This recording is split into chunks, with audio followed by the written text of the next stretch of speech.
Gracias, mis hermanos amados. Gracias a Dios un día más por estar en su presencia. Porque nuestro Dios es bueno, para siempre su misericordia. Vamos a hoy impartir la tercera parte del estudio, el orden de Dios. Este es un tema que el Señor ha puesto en mi corazón y me ha permitido poder preparar para traer a la iglesia. Y pedimos a Dios, mediante su Espíritu y su voluntad, que sirva para la edificación de la iglesia, la edificación de cada persona que escuche este estudio y que se acerca a él, ya sea de manera personal o a través de las redes, que sirva realmente para nuestra guía y para nuestra dirección. Vamos a poner en oración para que todo lo que se hable y lo que se diga aquí realmente sea dirigido por el Espíritu Santo y cada palabra que salga de nuestra boca sea dada por él. En el nombre de Jesús. Sí, Padre, te damos gracias una vez más por estar en tu presencia, Señor. Te bendecimos y te alabamos porque tú eres un Dios bueno y un Dios de misericordia cada día, Señor. Tus misericordias son nuevas.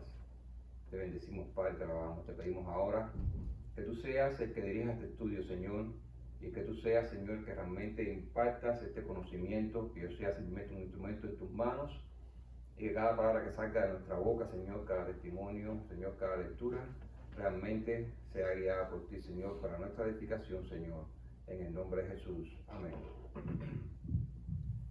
Sí, le damos continuación a este estudio. En el estudio pasado vimos la caída de la raza humana y qué fue lo que ocasionó esta caída. Vimos también de dónde sale este ser que ocasionó la caída de la raza humana, quién era y por qué cayó. También vimos que este ser tiene el poder en nuestra vida que nosotros le concedemos, ya que el hombre fue creado con libre albedrío, es decir, tú tienes la libertad de escoger lo que tú vas a hacer en tu vida. Por lo tanto, tuya es la decisión si resistes a Satanás el diablo y lo echas fuera de tu vida, o si le abres la puerta y dejas que él gobierne tu vida. Pero tienes que tener en cuenta que tu vida o es gobernada por tu carne bajo la influencia de Satanás el diablo, o es gobernada por Jesucristo bajo la guía y la dirección de la palabra de Dios y del Espíritu Santo. No puedes estar guiado al mismo tiempo por dos seres. En tu vida o reina la luz o reina las tinieblas. No puede haber dualidad en ninguna vida. El mismo Jesucristo dijo que un reino dividido contra sí mismo no permanece. Entonces, la vida de ninguna persona que esté dividida, que tenga una dualidad, va a prosperar ni se va a establecer. Está destinada a hacer una vida sin fruto, a hacer una vida seca, a hacer una vida que se apaga y una vida que no permanece. Ahora, volvemos a repetir, ¿por qué es importante el orden de Dios para la iglesia? Y esto lo estoy repitiendo en cada estudio, porque fue como la luz verde que Dios me dio para este tema. Este tema yo lo tenía hacía mucho tiempo en mi corazón, pero no tenía la confirmación de Dios para prepararlo y para darlo. Pero inmediatamente que Dios se manifestó a través de mí con esta palabra que trajo mi vida, entonces yo entendí que era la luz verde que me estaba dando y la dirección que me estaba dando, la confirmación del orden de Dios, porque es importante el orden de Dios para la iglesia. El orden de Dios es importante para la iglesia porque en él se manifiesta que todo se hace por la voluntad del Padre, en el nombre del Hijo y por el poder del Espíritu Santo. Y vamos hoy a desglosar un poquito eso, porque en los estudios pasados no lo hemos desglosado. Yo quiero que entiendan que la voluntad del Padre no es para engrandecer ningún hombre ni ninguna institución. La voluntad del Padre es para que se establezca, engrandezca y crezca el reino de los cielos en la tierra. Esa es la voluntad del Padre. Ahora, en el nombre del Hijo, dice que el propio Jesucristo dijo, toda potestad me es dada en los cielos, en la tierra y debajo de la tierra. Dice la Biblia que no hay otro nombre en el cual nosotros podamos ser salvos, ni otro nombre que nosotros podamos invocar. Y es este nombre, en el nombre de Jesús, al cual todas las cosas se rinden, le rinden honor, le rinden adoración y se postran delante de él. Este es el nombre de Jesús, de Jesucristo, nuestro Salvador, nuestro Dios y Salvador.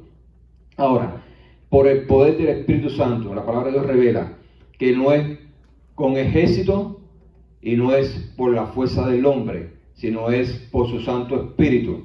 Es por el Santo Espíritu de Dios que se establece el poder de Dios sobre la iglesia, que se establecen los dones de Dios sobre la iglesia y que se establece entonces esta autoridad que Dios delega sobre la iglesia, sobre su pueblo, y que hace que el pueblo y que la iglesia de Dios avance.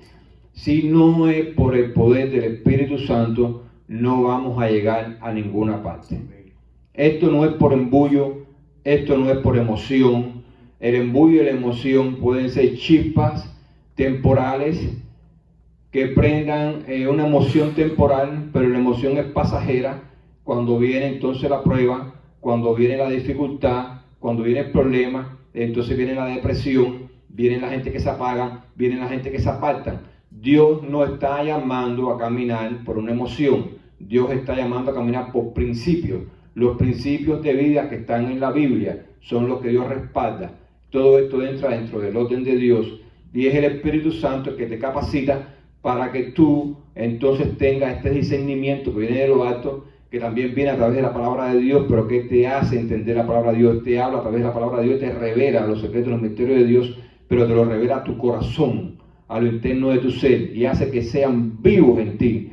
Cuando esto sucede, entonces Dios está manifestando en ti a través del Espíritu Santo, pero todo viene a través de una relación íntima de la persona que conoce a Dios con su Creador, y deja que este Dios se manifieste en su vida, y deja que este Dios entonces comience a cambiar las cosas que están en su vida que no sirven por las cosas de Dios que sí sirven, y deja que este Dios que vive verdadero guíe sus pasos y que lo lleve a cumplir aquello para lo cual este mismo Dios lo ha escogido. Yo quiero que tú entiendas que Dios no te escoge porque tú seas bueno ni porque tú seas santo. Él te escoge porque Él es bueno y porque Él es santo y porque Él quiere que tú seas participante de la obra que Él ha establecido y porque Él te ama y te quiere salvar. Pero también te tienen un propósito, porque la iglesia es un cuerpo y todos tenemos una función en el cuerpo de la iglesia. Y esto viene de parte de Dios. No todos los hombres, un hombre no puede hacer todas las cosas en la iglesia, y no todos los hombres en la iglesia tienen la misma manifestación del Espíritu Santo, porque Dios escogió a unos para que fueran profetas, a otros para que fueran pastores, a otros para que fueran apóstoles, a otros para que fueran maestros, a otros para que hicieran dones de milagros, de sanidad, y a otros para que sirvieran. Y dice la palabra que inclusive aquellos dones que nosotros pensamos que son los que menos prestigio tienen, delante de Dios son los que más prestigio tienen. Entonces, nosotros miramos las cosas desde un punto de vista humano. El humano tiende a ver las cosas que engrandece como las cosas grandes, pero Dios no ve las cosas así. Recuerden que Dios mira el corazón. Para Dios es muy importante la actitud con que el hombre se acerca. Y la actitud que tenemos que tener en nuestra vida, primera es de si nosotros vamos a fluir en el orden de Dios o si no vamos a fluir en el orden de Dios. Porque las cosas en la iglesia no caminan por nuestra voluntad, sino por su voluntad. No caminan en lo que nosotros queremos hacer, en lo que nosotros queremos establecer, en un nombre de una institución o de una persona. Caminan en el nombre de Jesús. Y no caminan por un poder humano o por una fuerza humana, o que sea monetaria, intelectual, etcétera, etcétera, sino caminan por el poder del Espíritu Santo. Por eso es importante el orden de Dios en la iglesia, porque allí se manifiesta que las cosas se hacen por la voluntad del Padre, en el nombre del Hijo y por el poder del Espíritu Santo. Esto es muy importante tenerlo en cuenta. En todo estudio del orden de Dios, yo voy a volver a hablar sobre por qué es importante el orden de Dios en la iglesia. Ahora, después de la caída del hombre, Dios se pone en marcha para salvar al hombre. Dios viene en pos del hombre por amor. Por amor lo creó y por amor lo salva. Esto es importante. Lo primero que vemos inmediatamente después de la caída del hombre es que Dios sustituye los delantales que ellos hicieron con hojas por vestidura, lo sustituye por pieles hechas por el mismo Dios. Este pasaje es una revelación profética del camino redentor para salvar la raza humana. Es decir, el hombre cuando peca, el instinto del hombre cuando peca, cuando desobedece a Dios, lo vemos en el jardín del Edén, es esconderse de Dios. Y es tratar de cubrir con obras humanas lo que dañó espiritualmente. No puedes trazar un camino humano para salvarte.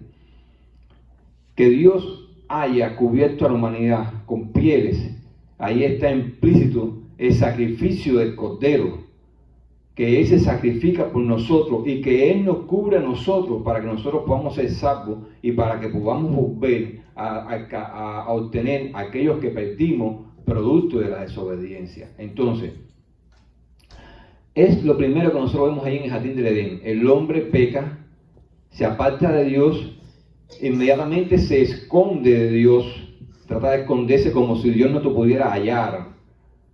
No hay un lugar, dice un salmo, ¿a dónde iré? Salmo 139, ¿y dónde me esconderé? Si subo al cielo, allí estás, pero si bajo lo más profundo del Seol, allí también estás. Entonces, no hay un lugar donde te puedas esconder de Dios. Entonces, ¿para qué te escondes si de todas maneras vas a ser hallado? Entonces, lo primero que hizo el hombre fue esconderse, pero Dios de todas maneras lo halló. Y cuando lo halló con una obra humana, tratando de cubrir lo que él había dañado humanamente, en vez de venir en una actitud humilde, un corazón humilde y arrepentido delante de Dios, vino con una actitud de justificación en soberbia humana, tratando de que como que lo que pasó no fue tan grave o no fue tan importante. Sí, todo es importante para Dios. En las cosas que tienen que ver con lo espiritual, no hay cosas que no son tan importantes ni no son tan graves. Todo es importante para Dios, porque todo lo que te aparte de Dios, aunque sea una cosa pequeñita, ya es importante porque te está apartando de Dios. Es el principio de la separación de Dios, es el principio de la muerte. Dios, entendiendo esto, se acerca a la raza humana y sabiendo que cayeron por desobedecer, pero no en un pleno conocimiento de lo que estaba pasando. Ellos fueron seducidos a hacer el mal. Ellos no tenían el conocimiento que tenía aquel ser maligno que los tentó. Ahora, más adelante, me estoy saltando partes de la Biblia, porque me estoy saltando de parte de Génesis, pero vamos a pasar ya después del diluvio, porque hubo hombres que caminaron con Dios antes del diluvio, hombres que obedecieron a Dios, que Dios los usó para obras. Pero más adelante, un poco después del diluvio, en este plan que tiene el Señor de salvar la raza humana, Él escoge un hombre, el cual todos conocemos. Este hombre, el nombre es Abraham, que cuando Dios lo escoge era Abraham. Y este Abraham, que tanto nosotros conocemos, no era judío. Entiéndanlo así, Abraham no era judío. Abraham era un gentil como nosotros. De hecho, dice la Biblia que él vivía en Ur de los Caldeos. Y Ur de los Caldeos quedaba en las llanuras de Mesopotamia. La misma Biblia lo revela así. De allí lo llama Dios. Dios llama a Abraham de Ur de los Caldeos. Ahora, cuando nosotros vamos al relato bíblico, allí dice que el padre de Abraham toma a Lot y a otros familiares de él y sale de Ur de los Caldeos con Abraham. Salen hacia tierra de Canaán. Pero llegado a tierra de Harán, que es un punto medio entre Ur de los Caldeos y Canaán, él se establece allí y dice que tiempo después de haberse establecido allí, fallece. Ahora, después del fallecimiento del padre de Abraham, Dios le hace el llamado a Abraham.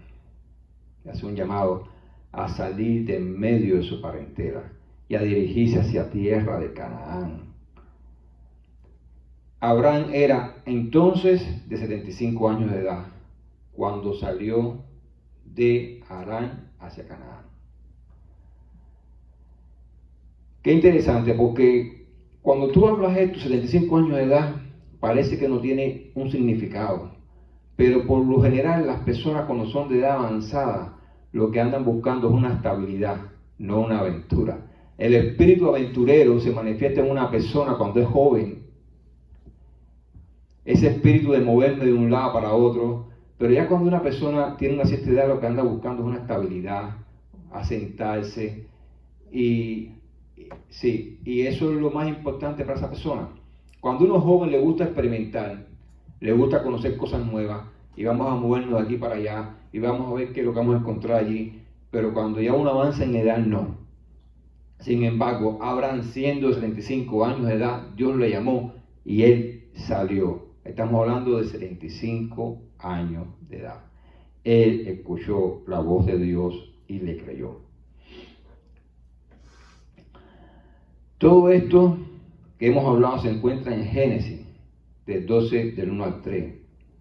Allí dice, Dios llama a Abraham, pero Jehová había dicho a Abraham, vete de tu tierra y de tu parentela y de la casa de tu padre a la tierra que te mostraré, y haré de ti una nación grande y te bendeciré y engrandeceré tu nombre y serás bendición.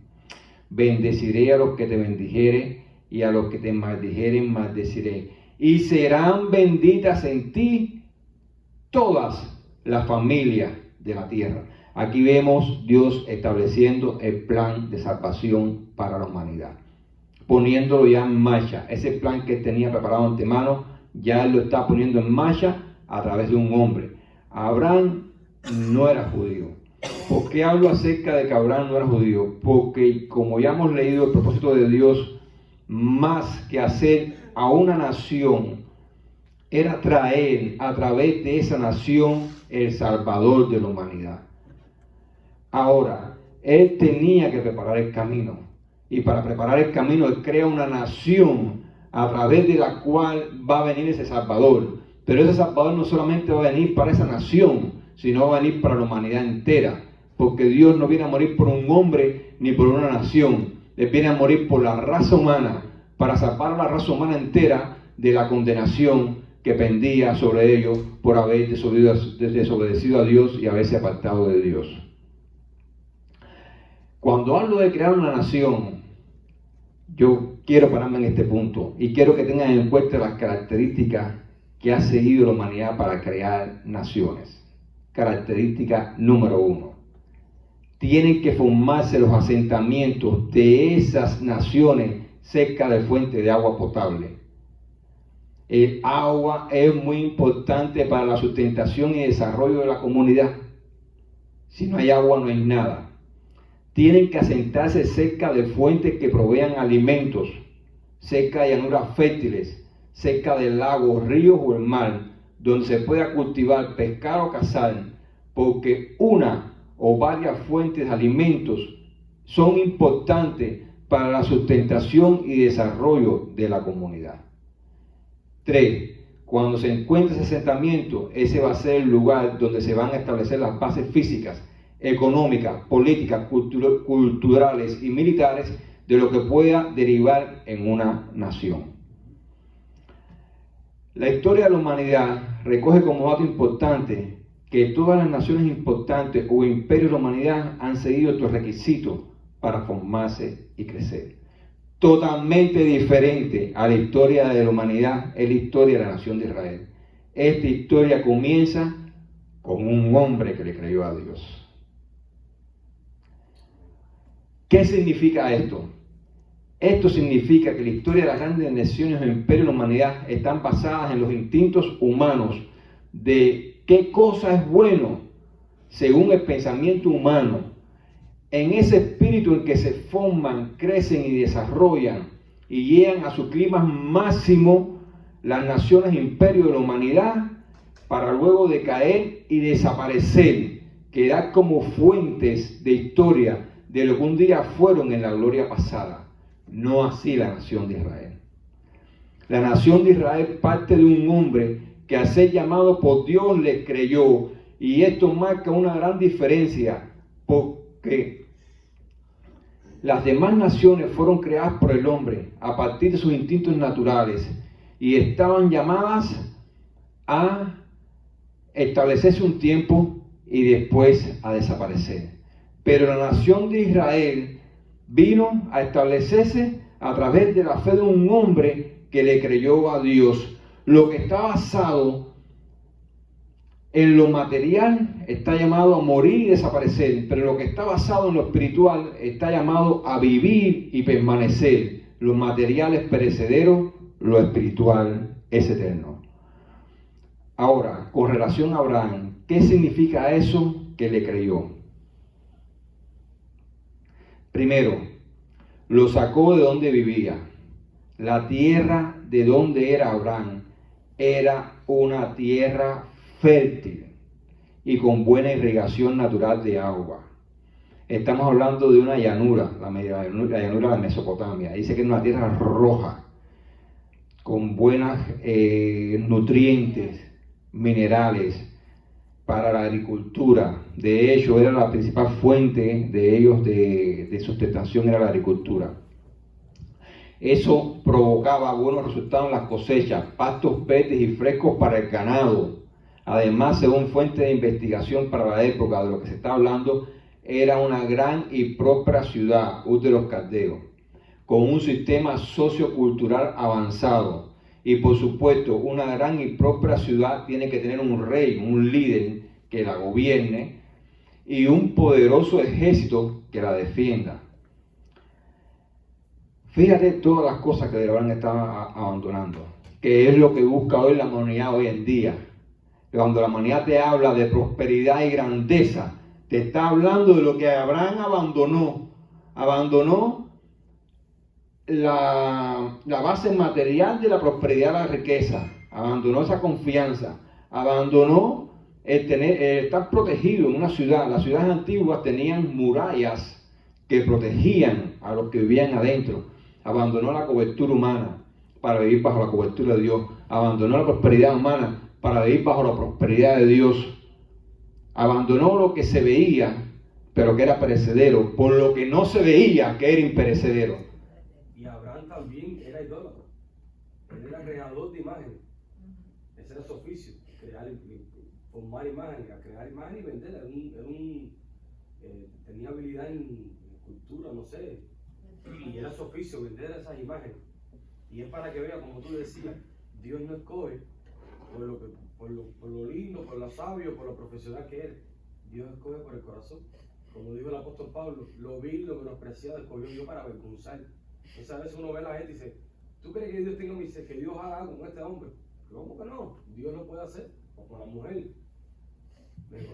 Dios ve cosas que el hombre no ve.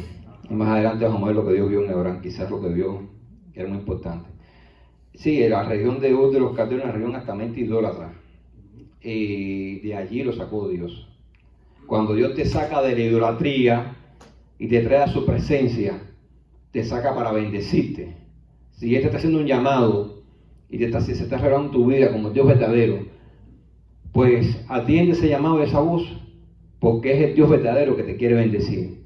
Porque esos ídolos no te van a dar nada. Y el poder que opera atrás de ellos es un poder mentiroso y diabólico que te mantiene apartado de tu Dios. Cuando tu Dios se revela a tu vida, el Dios vivo y verdadero no opera a través de imágenes. Porque tú no puedes encerrar a Dios detrás de un muñeco, ni de una piedra, ni de una estampilla, detrás de nada. Es más, cuando Dios, hablando con un siervo, no me recuerdo quién es ahora, le dice, tú me vas a construir casa a mí. A mí tú me vas a construir casa. Yo que soy el creador de los cielos y de la tierra. ¿Tú crees que yo quepo dentro de la casa que tú me vas a construir a mí? ¿Entiendes? Entonces, tú tienes que entender que es tan grande nuestro Dios que es humilde. Es el ser más humilde que hay, que Él descienda a la estatura de un hombre para tener comunión con un hombre. Ahí se muestra el gran rasgo de humildad, de amor y de mansedumbre que hay en ese ser.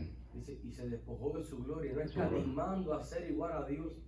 Dice, se humilló, y no solamente se humilló hasta lo sumo. Porque no se puede humillar, pero humillarse hasta lo sumo, sí. Hasta lo último. Hasta donde llegó Cristo nadie puede llegar. Nadie puede llegar. Juan cuando lo vio dijo, yo no soy digno de desatar la correa de sus calzados. Y dice Jesús que no ha existido, ni existirá un hombre nacido de mujer como Juan. Y Juan dijo que el más pequeño en el cielo es más grande que Juan. Jesús dijo que el más pequeño en el cielo es más grande que Juan. Dice, la familia era muy importante en los días de Abraham. En aquellos tiempos las cosas no se comportaban como hoy, que los jóvenes están esperando tener la mayoría de edad mínima que establece la sociedad en la que ellos viven, para desligarse de sus padres, para salir de los hogares donde ellos han crecido. En aquellos tiempos era completamente diferente. Se honraba mucho a los padres.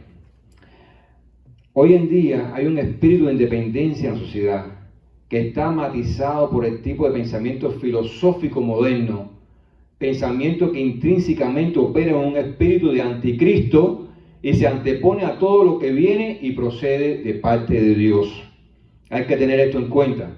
Este pensamiento filosófico para nada viene, aunque en alguna parte te hable de una manera muy bonita y parece que se acerca a Dios, nada de lo que sale de un espíritu que se antepone al espíritu de Cristo, a lo que está escrito en la Biblia, viene de parte de Dios.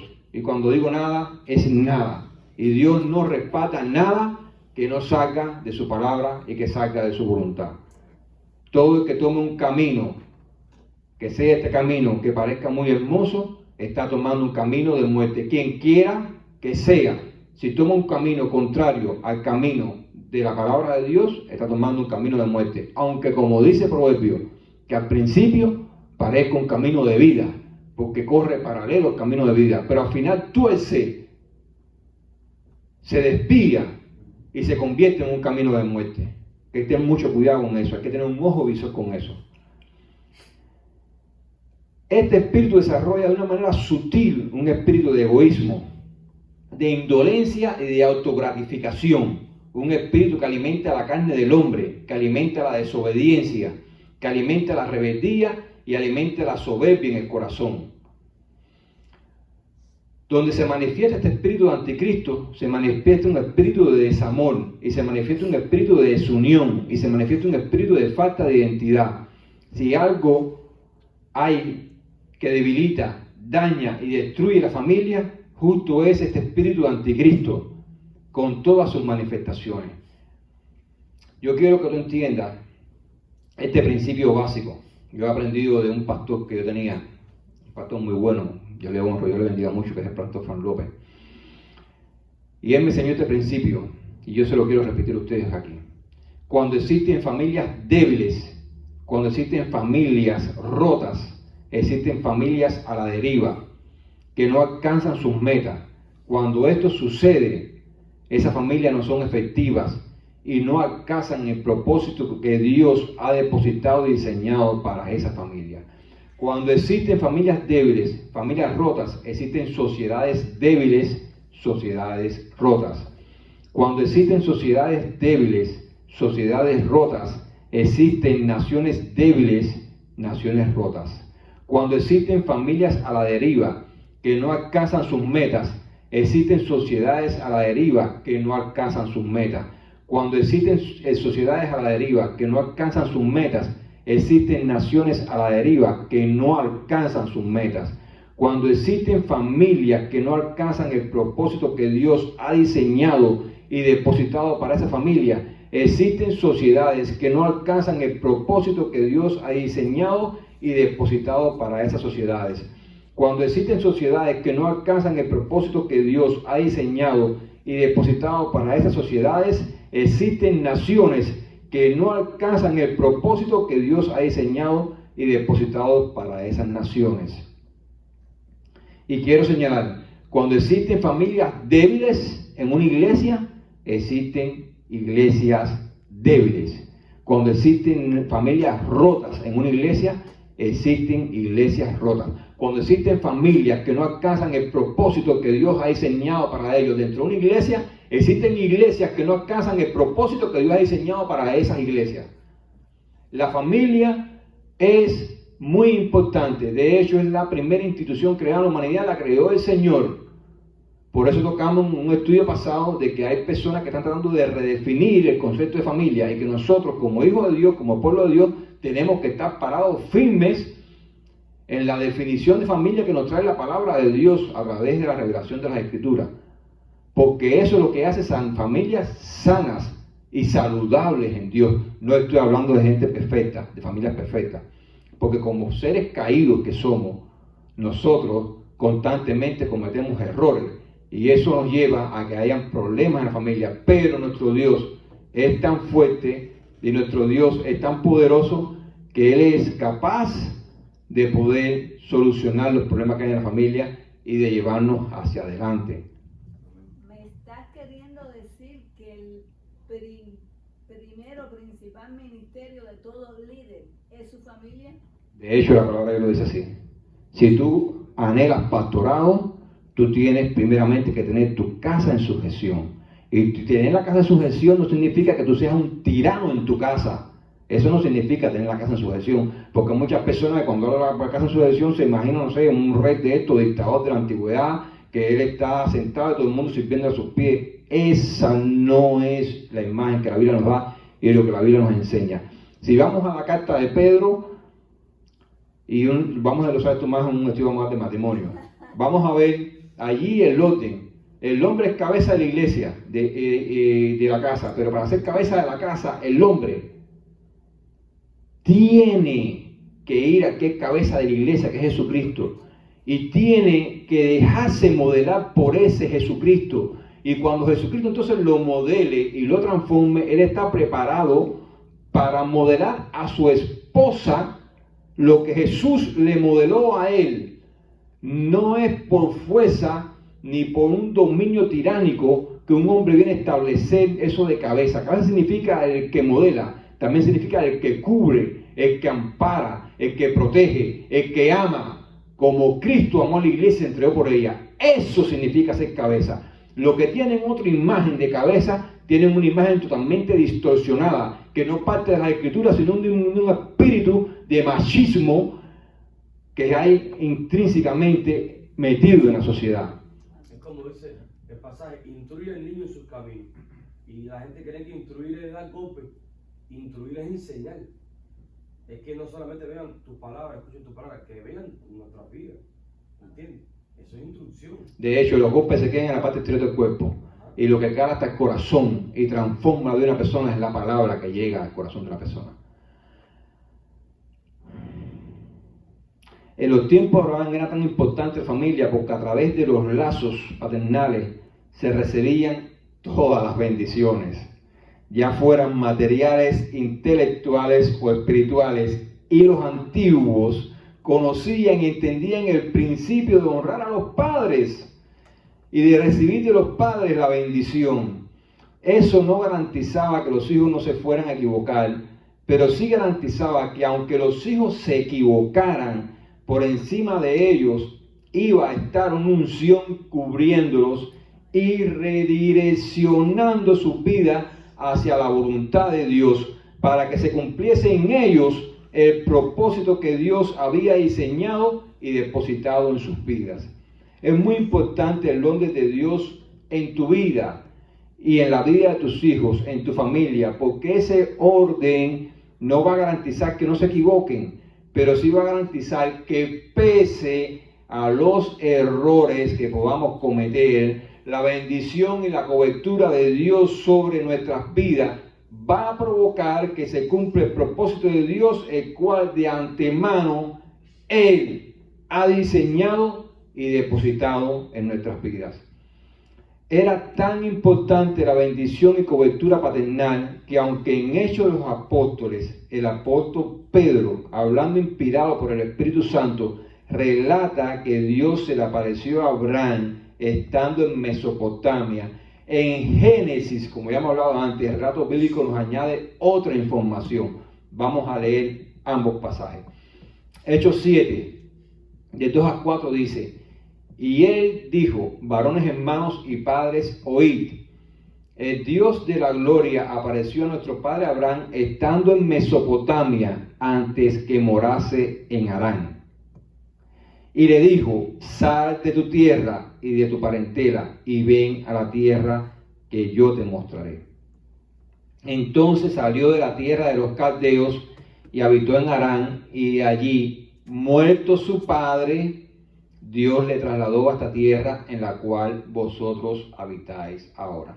Fíjate cómo está diciendo aquí. Está diciendo que Abraham se le manifestó en Ur de los caldeos. En el pasaje de Génesis, es de eso, mejor dicho, no, de Génesis, disculpen, que tengo dos pasajes aquí seguidos, se me confundieron. Y tomó Taré, Génesis 11, 31, 32, y tomó Taré a Abraham su hijo, y a Lot, hijo de Harán, hijo de su hijo, y a Sarai su nuera, mujer de Abraham su hijo, y salió con ellos de Ur de los caldeos, para ir a la tierra de Canaán, y vinieron hasta Harán y allí se quedaron. Y fueron los días de Taré 205 años y murió Taré en Harán. Vemos aquí que Génesis está relatando que Tarán fue el que tomó a Abraham y a sus hijos y salió. Pero vemos por la revelación del Espíritu Santo que ya Dios le había hablado a Abraham en Ur de los Caldeos. Aquí me da una información que tal parece que cuando Dios llamó a Abraham, Abraham no se fue por encima del Padre. Abraham honraba tanto al Padre que hizo al Padre participante de lo llamado que Dios le estaba haciendo. Y entonces el Padre, entendiendo esto por amor, él, como cabeza de la familia, sale de Ur de los Caldeos con Abraham. Pero Abraham estaba siempre bajo la cobertura del Padre.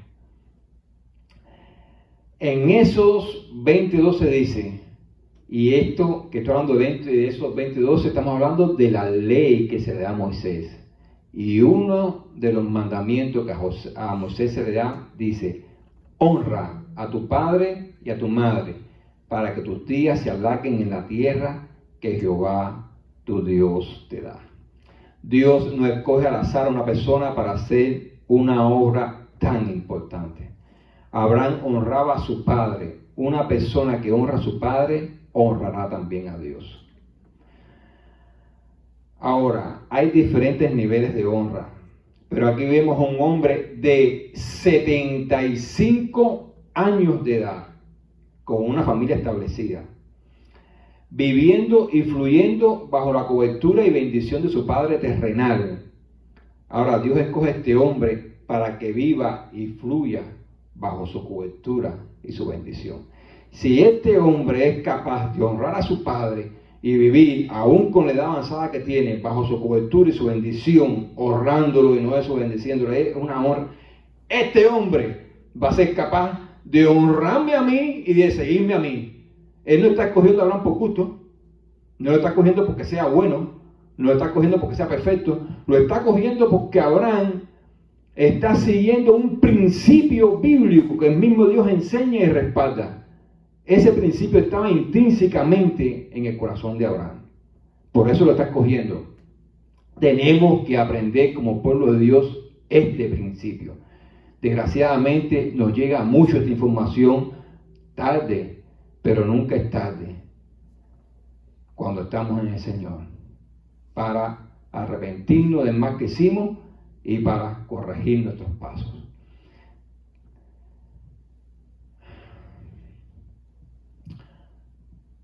Cuando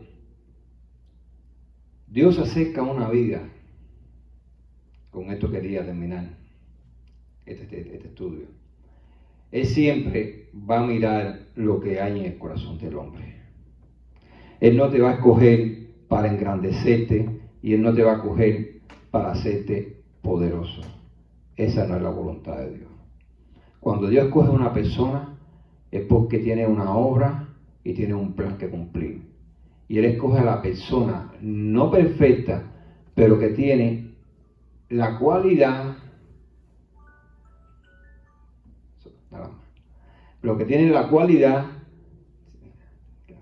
esa persona tiene la cualidad que Dios necesita para trabajar con esa persona. Dios después te pule, Él te guía, Él te enseña. De hecho, a Abraham, siendo el padre de la fe, no fue perfecto. Y su fe en innumerables ocasiones le falló e hizo lo que a Dios no le agradaba. Pero fue capaz de en cada proceso ir creciendo y que junto con ese proceso dejar que creciera su fe e irse guiando por Dios en cada proceso y que Dios lo fuera moldeando hasta llegar a ser el Abraham que él fue. Porque el Abraham que está entregando a su hijo en el monte ofreciéndolo no es el mismo Abraham que años antes, cuando entra en Egipto, tiene miedo y está poniendo en riesgo la vida de su esposa y entregándola en manos del rey de la nación de Egipto para que hiciera uso de ella si quisiera como mujer, porque él tenía miedo por su vida. Porque sabía que las costumbres de cuando entraban a las naciones era que los reyes de las naciones hicieran uso de las mujeres. Y él dijo, si ciertamente él se entera de que esta es mi mujer, me matará. Y le dijo, no, ella es mi hermana. Le estaba diciendo la verdad media, porque sí era su medio hermana, pero también era su esposa. Y no la estaba cubriendo como esposa, porque tuvo miedo, pero su fe cayó en un proceso y Dios trabajó con él. Y él dejó que Dios trabajara con él. Por eso lo escogió, porque era un hombre que era, aunque no era perfecto, era capaz de operar y fluir bajo una cobertura, de una cobertura que lo guiara, que lo cubriera y que lo llevara a cumplir el propósito que Dios de antemano había diseñado y depositado en su vida. Por eso vemos años después, cuando el Hijo que viene a través de la promesa que en él serían benditas todas las naciones, Dios le está pidiendo esa promesa para atrás. Y vemos a este hombre que sin titubear y sin dejar de tener fe, él toma a su hijo y camina. Y cuando el hijo le pregunta, Padre, ¿dónde está la ofrenda? Abraham le responde, Dios proveerá la ofrenda. Y lleva a su hijo, obedeciendo a Dios, a ser sacrificado. Y en el momento exacto, cuando levanta el cuchillo, Dios le habla y dice, Abraham, detén tu mano, porque ahora es conocido que tú me temes, que tú me obedeces. Mira hacia la zarza. Allí está el cordero. Yo quiero que tú entiendas que esta fue una lección, no solamente para Abraham, fue una lección más para Isaac, el hijo de Abraham, que era el continuador de la promesa, que para el mismo Abraham, que ya estaba declinando y terminando sus días.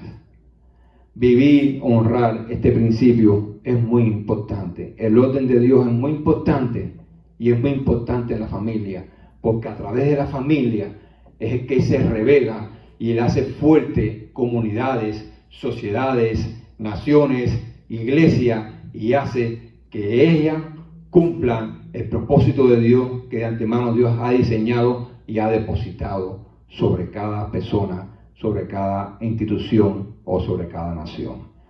Amén. Que Dios les bendiga. Si alguien quiere despedirme en oración. Sí, Dios, te damos gracias, Padre, te alabamos y te bendecimos, Señor.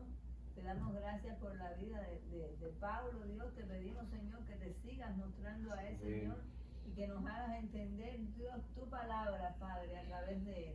Te alabamos y te bendecimos, Señor, bendecimos tu santo nombre, bendecimos a tu Hijo Jesucristo, te amamos, Espíritu Santo. En el nombre de tu Hijo Jesucristo, Padre, bendice este lugar, bendice esta obra, Padre, en el nombre de tu Hijo Jesús. Amén. Amén.